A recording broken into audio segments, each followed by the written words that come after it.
Everyone, स्वागत है आपका रेप्लिका वर्ल्ड में। आज हम डिस्कस करेंगे किंगडम मोनेरा के बारे में। तो चलिए शुरू करते हैं। तो इससे पहले हम लोग क्लास 11 बायोलॉजी का चैप्टर नंबर 1 डिस्कस कर चुके हैं, which is the living world. इसके बाद हमने बायोलॉजिकल क्लासिफिकेशन चैप्टर को भी स्टार्ट कर दिया था, जिसमें हमने सबसे पहले पढ़ा था कि क्लासिफिकेशन क्या होता है और कितने टाइप के क्लासिफिकेशन सिस्टम आए हैं, और हमने कौन कौन से क्लासिफिकेशन सिस्टम इम्पॉर्टेंट है उनको डिस्कस भी किया था। आज हम लोग स्टार्ट कर रहे हैं आप किंगडम से। सबसे पहला किंगडम हम आज पढ़ने वाले हैं, विच इज किंगडम मोनेरा। तो सबसे पहले हम लोग बात करते हैं किंगडम मोनेरा की जनरल कैरेक्टरिस्टिक के बारे में। दैट मीन्स कि किंगडम मोनेरा जो होता है, वहाँ के जो ऑर्गेनिज्म होते हैं उनमें क्या क्या कैरेक्टरिस्टिक्स होती हैं। तो किंगडम मोनेरा की अगर हम बात करते हैं तो किंगडम मोनेरा में आते हैं सबके सब यूनिसेलुलर प्रोकैरियोट्स, यानी कि जितने भी यूनिसेलुलर प्रोकैरियोट्स हैं वो हमें देखने को मिलेंगे किंगडम मोनेरा में। यहाँ पर बैक्टीरिया इस किंगडम के सोल मेंबर्स होते हैं, यानी कि किंगडम मोनेरा में आपको बैक्टीरिया देखने को मिलेंगे। अगर हम हैबिटेट की बात करते हैं कि बैक्टीरिया जो होते हैं उनका हैबिटेट कहाँ होता है, कहाँ पे मिलते हैं, तो बैक्टीरिया जो होते हैं कॉस्मोपॉलिटेंट होते हैं। अब इस टर्म को समझते हैं कि इस टर्म का क्या मतलब है। What is the meaning of cosmopolitan? Cosmopolitan का मतलब होता है जो चीज़ हर जगह मिलती है उसको कॉस्मोपॉलिटेंट कहा जाता है। तो हमें पता है कि बैक्टीरिया हमें हर जगह मिल सकते हैं। नॉर्मल इन्वायरमेंट में भी आपको मिल सकते हैं, यानी नॉर्मल कंडीशंस में भी आपको ये मिल सकते हैं।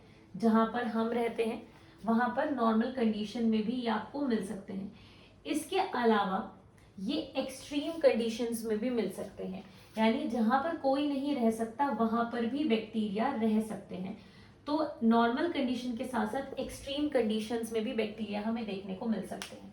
सबसे पहले अगर हम नॉर्मल कंडीशन की बात करें तो कहाँ कहाँ मिल सकते हैं? एयर में मिल सकते हैं, सॉइल में मिल सकते हैं, लैंड में मिल सकते हैं, वाटर में भी मिल सकते हैं, हमारी बॉडी के अंदर भी मिल सकते हैं। एक्सट्रीम कंडीशंस की बात करें तो जहाँ पर बहुत ज़्यादा टेम्परेचर हो, बहुत ज़्यादा पीएच हो या बहुत कम पीएच हो, या जहाँ जहाँ पर बहुत ज़्यादा सॉल्टी कंडीशंस हो, बहुत ज़्यादा प्रेशर हो, जहाँ पर लाइफ पॉसिबल नहीं हो, वहाँ पर भी बैक्टीरिया आपको मिल जाएंगे। जहाँ पे ऑक्सीजन ना हो वहाँ पर भी बैक्टीरिया मिल जाएंगे।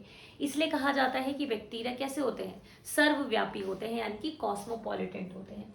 इसके बाद बात करते हैं न्यूट्रिशन की। तो अगर हम बात करें न्यूट्रिशन की तो बैक्टीरिया न्यूट्रिशन में भी डाइवर्सिटी दिखाते हैं, मतलब कि एक्सटेंसिव मेटाबॉलिक डाइवर्सिटी शो करते हैं।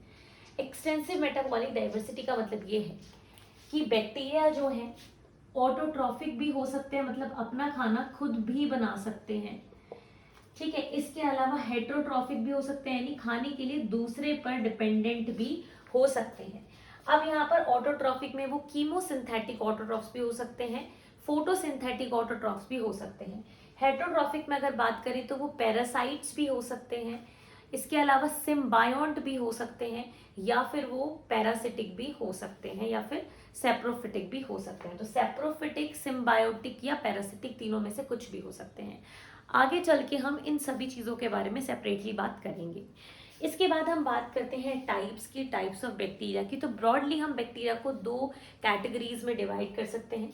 पहली कैटेगरी है आर्की बैक्टीरिया और दूसरी कैटेगरी है यू बैक्टीरिया।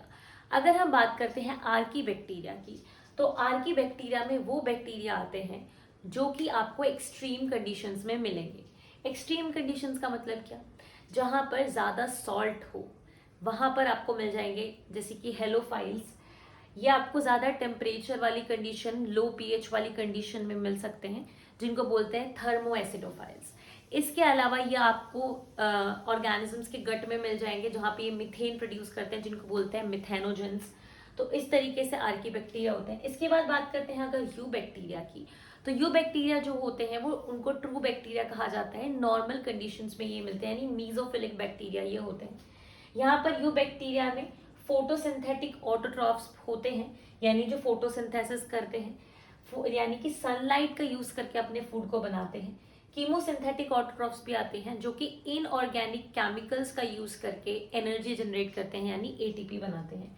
हेटरोट्रॉफिक बैक्टीरिया भी आते हैं जो दूसरों के ऊपर डिपेंडेंट होते हैं अपने फूड के लिए। इसमें आपको पैरासिटिक बैक्टीरिया भी मिलेंगे, सिम्बायोटिक बैक्टीरिया भी मिलेंगे और सेप्रोफिटिक बैक्टीरिया भी मिलेंगे। तो इस तरीके से हम किंगडम मोनेरा को ब्रॉडली डिस्क्राइब कर सकते हैं। इसके बाद अब हम पढ़ेंगे कि बैक्टीरिया क्या होता है, बैक्टीरिया में क्या क्या चीज़ें होती हैं, कौन से इंपॉर्टेंट बैक्टीरिया है जिनके बारे में हमें पता होना चाहिए। अब बात करते हैं बैक्टीरिया के बारे में। तो अगर हम बैक्टीरिया के बारे में बात करें तो हमें सबसे पहले पता होना चाहिए कि बैक्टीरिया का स्ट्रक्चर कैसा होता है। तो यहाँ पर आप देख रहे हैं, ये एक टिपिकल बैक्टीरिया का स्ट्रक्चर है। तो यहाँ पर आप देखेंगे सबसे पहले एक लेयर होती है बैक्टीरिया के ऊपर, जिसका नाम होता है कैप्सूल लेयर। अब यहाँ पे हमें कुछ इंपॉर्टेंट चीज़ें समझनी पड़ेंगी, तो हम बेसिक से शुरू करते हैं। तो अगर हम एक सिंपल बैक्टीरिया की बात करें तो सिंपल बैक्टीरिया में सबसे बाहर वाली जो लेयर होती है उसको सेल वॉल कहा जाता है। तो सबसे बाहर वाली लेयर होती है वो सेल वॉल होती है, और सेल वॉल के अंदर एक और लेयर होती है जिसका नाम होता है प्लाज्मा मेम्ब्रेन। तो सेल वॉल के बाद एक लेयर होती है जिसका नाम होता है प्लाज्मा मेम्ब्रेन। बट कुछ ऐसे भी बैक्टीरिया होते हैं जिनमें सेल वॉल के बाहर भी एक लेयर होती है जो ब्लैक से शो की गई है। कुछ बैक्टीरिया ऐसे होते हैं जिसमें कि सेल वॉल के बाहर भी एक लेयर होती है जिसको बोला जाता है कैप्सूल लेयर। कुछ में इसको स्लाइम लेयर या एस लेयर भी बोलते हैं। थोड़ा सा कैप्सूल, स्लाइम लेयर और एस लेयर में डिफरेंस होता है, बट ये सारी ही लेयर सेल वॉल के बाहर प्रेजेंट होती हैं। तो कुछ बैक्टीरिया ऐसे होते हैं जिनमें सेल वॉल के बाहर भी एक लेयर प्रेजेंट होती है जिसको कैप्सूल लेयर कहते हैं। सबसे पहले उन्हीं बैक्टीरिया की बात करते हैं जिनमें कि ये कैप्सूल लेयर पाई जाती है। तो कैप्सूल लेयर जिन बैक्टीरिया में पाई जाती है उनको कैप्सुलेटेड बैक्टीरिया कहा जाता है। अपीयरेंस में ये देखने में स्मूथ लगते हैं और इनकी कॉलोनीज स्मूथ कॉलोनीज होती हैं। कैप्सुलेटेड बैक्टीरिया जो होते हैं वो ज़्यादातर पैथोजेनिक होते हैं, यानी डिजीज कॉजिंग होते हैं, क्योंकि कैप्सूल बैक्टीरिया के ऊपर इसीलिए आता है ताकि वो उसको एंटीबायोटिक से प्रोटेक्ट कर सके या एडवर्स कंडीशन से प्रोटेक्ट कर सके। इसके बाद जिनके अंदर कैप्सूल नहीं होता है वो नॉन कैप्सुलेटेड बैक्टीरिया होते हैं और उनकी जो कॉलोनीज होती हैं रफ होती हैं। इसके बाद बात करते हैं कि कैप्सूल बना किससे होता है। तो कैप्सूल जो होता है पॉलीसेकेराइड और अमीनो एसिड से मिलकर बनता है। कैप्सूल जो होता है एक हार्ड कवरिंग होती है। सेल वॉल की अगर बात करते हैं तो सेल वॉल कैप्सूल के अंदर पाई जाने वाली लेयर है, अगर हम बात करें कैप्सुलेटेड बैक्टीरिया की। अगर नॉन कैप्सुलेटेड की बात करते हैं तो नॉन कैप्सुलेटेड बैक्टीरिया में सेल वॉल सबसे बाहर की लेयर होती है। सेल वॉल की अगर बात करते हैं तो बैक्टीरिया की सेल वॉल जो होती है पॉलीसेकेराइड, प्रोटीन्स और अमीनो एसिड से मिलकर बनी हुई होती है। सेल वॉल की अगर हम थोड़ा सा डिटेल में जाएं तो सेल वॉल जो होती है उसमें बैक्टीरिया के अंदर हमारे दो तरीके के शुगर्स मिलते हैं, एक नैम और नैप। एक्चुअली में नैम और नैप के ऑल्टरनेटिव्स प्रेजेंट होते हैं, यानी कि पहले नैम प्रेजेंट होगा, उसके बाद फिर नैप प्रेजेंट होगा, देन फिर नैम प्रेजेंट होगा और उसके बाद फिर नैप प्रेजेंट होगा। इस तरीके से नैम और नैप के ऑल्टरनेटिव रेसिड्यूज प्रेजेंट होते हैं और इसी तरीके से यहाँ पे ये alternative residues one after the other लगे हुए होते हैं और इनकी चेन्स होती हैं। इन चेन्स को आपस में जोड़ने का काम करते हैं यहाँ पे अमीनो एसिड्स।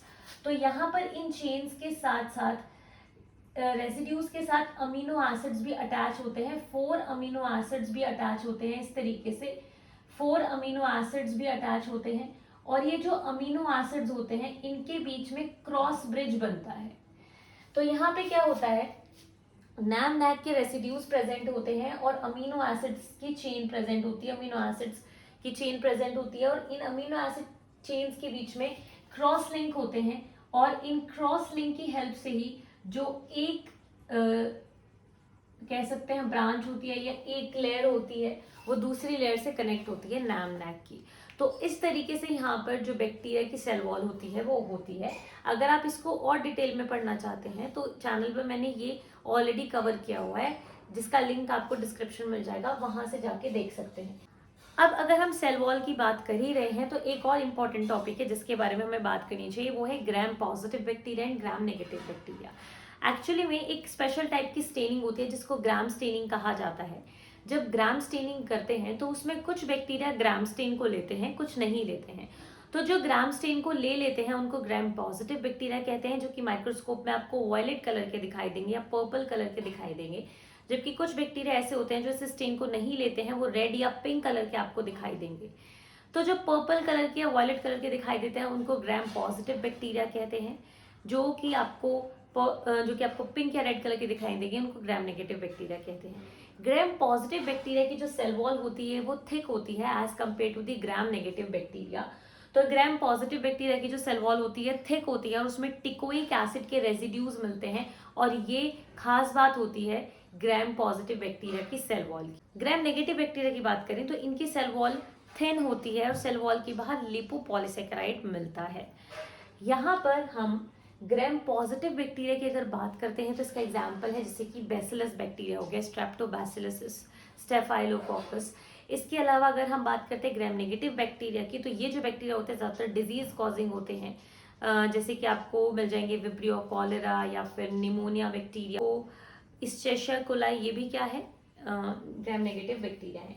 इसके बाद फिर आता है प्लाज्मा मेम्ब्रेन। अगर हम प्लाज्मा मेम्ब्रेन की बात करते हैं तो प्लाज्मा मेम्ब्रेन सेल वॉल के अंदर पाई जाती है। ये फॉस्फोलिपिड्स और कुछ प्रोटीन से मिलकर बनती है। प्लाज्मा मेम्ब्रेन में एक स्पेशल तरीके की जगह होती है, एक इनफोल्डिंग होती है प्लाज्मा मेम्ब्रेन की, जिसको मीजोजोम कहते हैं। मीजोजोम में रेस्पिरेटरी एंजाइम्स होते हैं, यानी यहाँ पर क्योंकि रेस्पिरेशन के लिए कोई अलग से सेल ऑर्गेनल नहीं है, इसलिए यहीं पर जो एंजाइम्स होते हैं रेस्पिरेटरी वो प्रेजेंट होते हैं और यहीं पर रेस्पिरेशन जो है कैरी आउट होता है।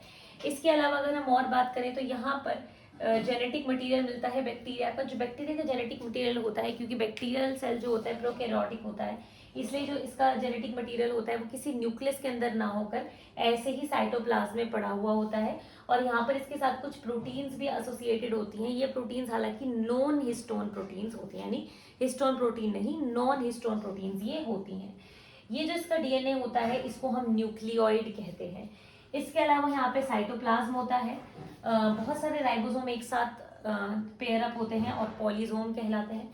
कुछ फ्री राइबोसोम्स भी देखने को मिलते हैं। इसके अलावा टीआरएनए और यहाँ पर प्लाज्मिड डीएनए भी देखने को मिलता है। अगर हम प्लाज्मिड डीएनए की बात करें तो ये एक्स्ट्रा क्रोमोसोमल डीएनए होता है, यानी क्रोमोसोम से हटकर जो डीएनए होता है ये होता है सर्कुलर होता है और ये सेल्फ रेप्लिकेटिंग होता है। बायोटेक्नोलॉजी में इसका बहुत इंपॉर्टेंट रोल होता है, जो आगे चल के बायोटेक्नोलॉजी वाली यूनिट में हम पढ़ेंगे। इसके बाद फिर यहाँ पर अगर आप बाहर दिख रहे हैं हेयर लाइक स्ट्रक्चर, ये फिम्ब्री होती हैं। फिम्ब्री या कई बार कुछ ऑर्गेनिज्म में इनको सीलिया भी कहा जाता है। फिम्ब्री का काम होता है या तो फूड को इस तक लेकर आना, क्योंकि ये ज़्यादातर वाटर बॉडीज में या जहाँ पर भी पाए जाते हैं तो वहाँ पर फूड को इन तक लेकर आने का काम या एक्सक्रीटा को बाहर ले जाने का काम, ब्रश आउट करने का काम ये करता है। इसके अलावा सबस्ट्रेटम से अटैच करवाने का काम भी फिम्ब्री या सीलिया करते हैं। इसके बाद नेक्स्ट जो आप ये टेल जैसा स्ट्रक्चर देख रहे हैं ये है फ्लैजिला। फ्लैजिला का काम होता है मूव करवाने का। तो फ्लैजिला क्लॉकवाइज या एंटी क्लॉकवाइज रोटेट करके बैक्टीरिया को मूव कराता है एक जगह से दूसरी जगह।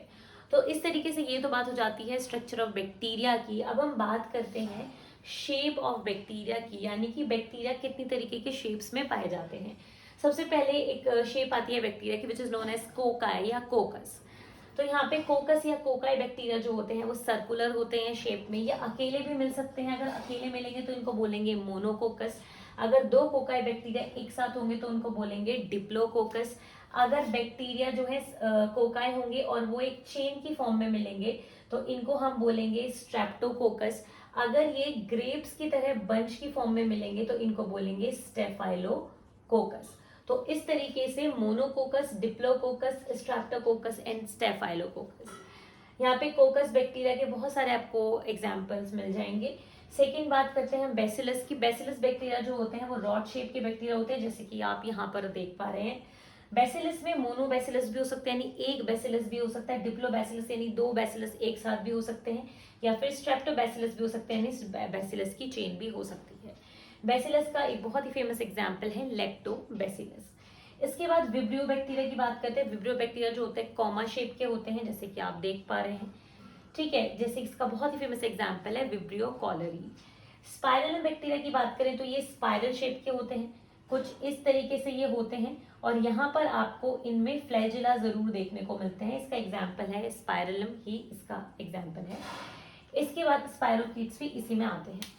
इसके बाद ये तो बात हुई हमारी शेप की। अब बैक्टीरिया को हम डिवाइड कर सकते हैं on the basis of flagella also, कि फ्लैजिला है या नहीं है, अगर है तो कितने फ्लैजिला हैं, कहाँ कहाँ पर फ्लैजिला, यानी क्या फ्लैजिला की पोजीशन है। अगर हम फ्लैजिला के बेसिस पे बैक्टीरिया को डिवाइड करते हैं तो हम बोल सकते हैं पहले तरीके के बैक्टीरिया होते हैं हमारे ए ट्राइकस बैक्टीरिया। ए ट्राइकस बैक्टीरिया का मतलब होता है ऐसे बैक्टीरिया जिनमें फ्लैजिला नहीं होता है। तो यहाँ पर कोई भी सिंपल बैक्टीरिया है जिसके अंदर फ्लैजिला नहीं है तो वो हमारा क्या होगा, ए ट्राइकस बैक्टीरिया होगा।